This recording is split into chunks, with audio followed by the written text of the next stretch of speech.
Do you know the difference between an N95 mask and any other mask? The N95 mask has a distinct advantage over a general cloth mask. Hard to believe. Let's understand how. Steelbird has been at the forefront of filtration for over 50 years. The company is renowned as an expert in filters, enjoying a definitive edge in design, technology, manufacture, and understanding of customer needs.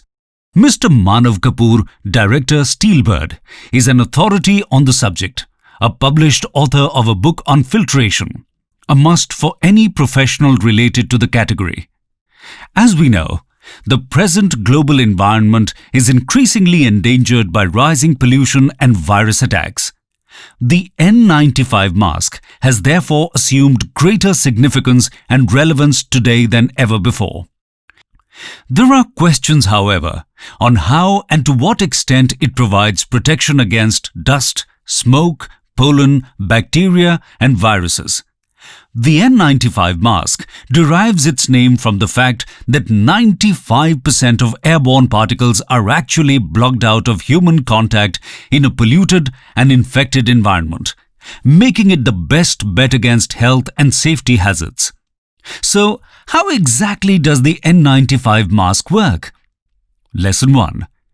It's important to understand that N95 is not a strainer with an intricate mesh to keep away particles of a certain size from passing through, albeit with the risk of any smaller particle escaping through to directly hit your face. So remember, the N95 mask is not a strainer like a mosquito net, because in reality, it filters even the smallest of particles by employing a much more effective mechanism. Lesson 2. The N95 working mechanism is that of a sticky spider web, which traps any and every particle coming into contact with its multiple strands of fiber.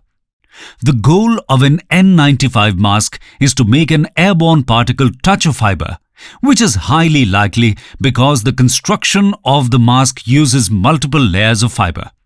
So even if some particles are able to dodge the outer layers, they will surely get trapped by the inner ones. Lesson 3. There is also the presence of an electric field to trap the most tricky mid-sized pollutant particles.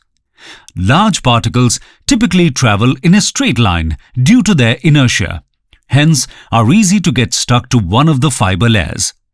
The smaller particles literally bounce around due to collision with air molecules. The zigzag Brownian motion makes them vulnerable to the sticky fiber.